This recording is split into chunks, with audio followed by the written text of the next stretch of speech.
Actually, I've never said this before. Yeah. Anurag Kashyap was my therapist.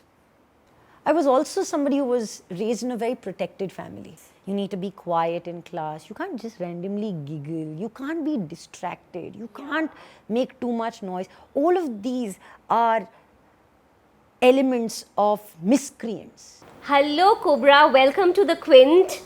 Thank you. This is a really special day for Kubbra, you know. Please, Kubbra, share your special day with us. Okay, so what just happened is that this is the first ever copy of Open Book. So I am actually holding this book in my hand for the very first time. I swear this feels special.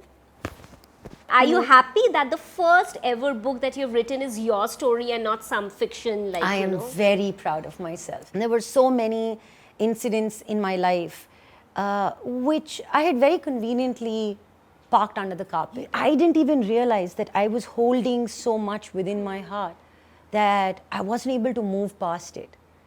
So then there was the pandemic, which slowed me down. There was no other work coming from outside, and my wonderful therapist who was helping me, you know, kind of like untangle those knots in my own head. And then I was able to see like a clearer picture. And then when I started writing, it just felt it all came to me naturally. Came to you, yeah, because you were able to process those feelings, right? Yeah. Please take us through your growing up days in Bangalore. Like, what was the city like? Has it changed over the years? Oh my God, this is such a beautiful question. So you know the one thing so I've been living in this apartment, like the apartment we're in right now. I've lived here for 3 years and it's my 4th year right now, and I love this home. And the first thing that attracted me to this home is that from my bedroom window, you see this large green patch. And for some reason, it reminded me of MG Road. For me, I was like, that is Bangalore. I was also somebody who was raised in a very protected family. I was rarely ever sent to even spend like a weekend with my grandparents who lived in Mysore, which is like 2.5, 3 hours away from Bangalore. So I was a very like homegrown, sheltered person. I had curfews of 6 o'clock. I had to come back home. Okay. And I think when I was 13 was the first time I actually traveled alone by bus, like by public transport. Otherwise, Mama used to drop me everywhere and like bring me back and things like that. So it was very, very sheltered and very, very protected. So I really didn't get to form so-called adolescent and the premature adult memories. I wanted to run away. I wanted to run away at like any opportunity that was given to me. I think I once even packed my bags and I went to somebody's house and I said, "Here are my bags." Really? And I had like 2 little bags and I said, "Meko bhagna hai yahan se." And he said, "Beto, bhagenge, beto." I knew that his brother was living in Bombay at that time and his brother was a model in Bombay. Today, I have a very different relationship with the same city. What is the difference between, like, you know, Bombay and Bangalore? Do you feel more safer here? Like, you know, do you think this city offers women the space to be more liberal, you know, more creative? There are more creative opportunities. I think Mumbai has been perceived to be the city of opportunities. Yes. You know, एक ऐसा thought है कि यहाँ आओगे ना तो life बदल जाएगी. I think आप अपनी life कहीं भी बदल सकते हो. Like I was most definitely closed down to the fact that Bangalore could bring me opportunities. What's different in Mumbai for me? I think there was something that I was trying to do, trying to aspire for, and I was trying to chase this dog's tail, if I can say. And I realized that I was in a city where everybody was chasing something. Everybody was doing something that they're so passionate about. Everybody was just here discovering themselves. And I said, I feel at home here. School also wasn't like a particularly, you know, happy and safe space for you, where you had mentioned about being bullied, you know. what do you think? Even children these days, they are very hesitant to, approach parents, because most parents shrug it off. Even teachers are not very responsive either. How do you think the education process should, undergo a change? I don't know, man. That's such a broad question, because I'm not in a place of authority to say, okay, I will say this and it will happen tomorrow. But I can probably share, which I have done, what I went through. And it was really unpleasant because you didn't feel like you belonged anywhere. You need to be quiet in class. You can't just randomly giggle. You can't be distracted. You can't make too much noise. All of these are elements of miscreants. You are a troublemaker. And if you did all of this, then you will be bad in your study. So let me hold you. Let me rein you in. And if I can't do it, I will use other tactics. And those other tactics are, how can I break you down? And I think that's what I went through. And I don't know if any teacher consciously did something like that, because I feel that teaching is a very noble profession. At least that's what I've learned from Ajit uncle, who's my mentor, who I've mentioned, who's my godfather. I've mentioned that. The system, man, unfortunately, we have no control over that. But today times are changing. Very good, sensitive, empathetic education is accessible to certain people in the society. So even when, perhaps you mentioned, don't we see today that, parents don't really listen to their kids or don't absorb what they're going through? I understand that because they are coming from what they were taught. And as kids, I don't think we have that mind to go about changing them. But what we can hope for is that we'll all find our own inner unique voice, and one day it will serve us to be better people. If you are somebody who believes in something, then it's absolutely okay to disappoint a few people along the way. Also therapy, right? I mean, you have delved into therapy at length in your book. And do you think that mental health, discussions about therapy, mental health should be part of the curriculum? And how has therapy changed your life? I think life changes when you have clarity.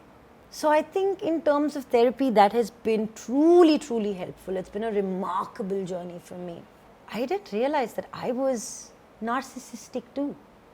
Yes, absolutely.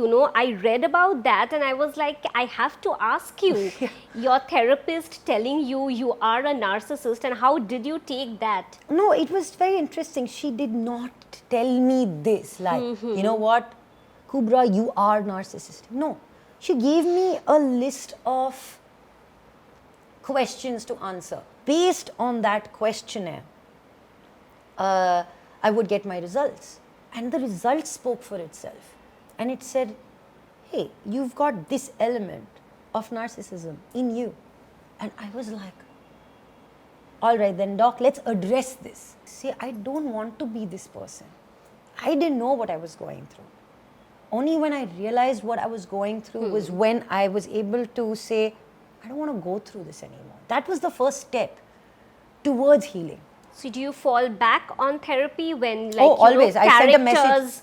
When you're acting and a character is so demanding, like for instance, Cuckoo, you fell back on therapy after that because it drained you out, as you had written in the book. No, but I wasn't going to therapy at that time. Then I met the most gentle human being alive. Anurag Kashyap showed me love, supported me as someone who was learning the craft. He held my hand and guided me through those days. And imagine that was shot on the first day. So when you have a director of that kind who's willing to not just get done with the job, but he wants to bring you into the universe that he's creating and says, come. And I remember walking on the whole day saying, oh God, how am I going to cry? How am I going to cry? He said, to cry. अच्छा scene करते हैं ना, चल. Cry करेगी, नहीं करेगी, कोई फर्क नहीं पड़ता है. मगर अच्छा सीन करते हैं.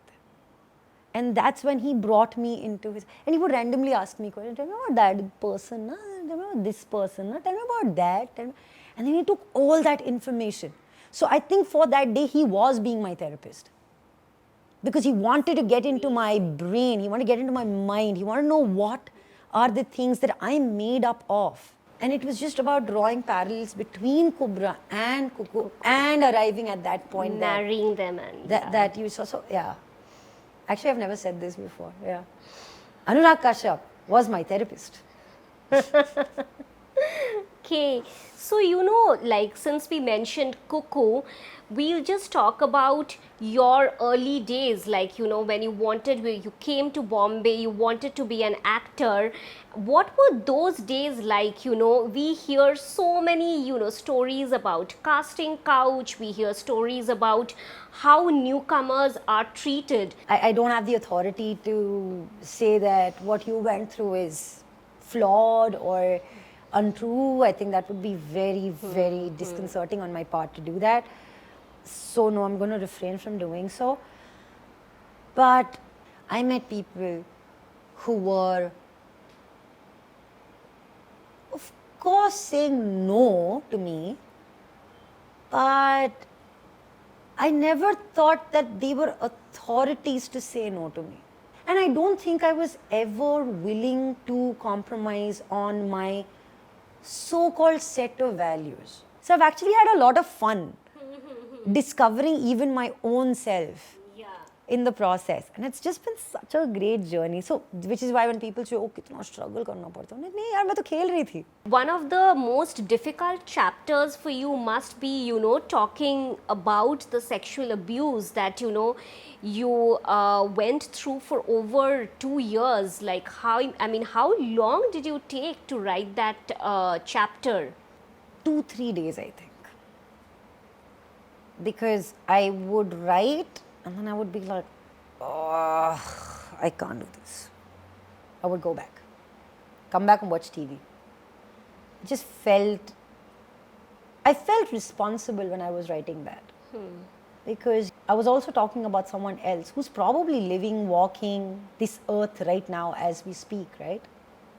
And just earlier, like before this interview, we were speaking about how I am disapproving of the cancel culture that exists. Yes.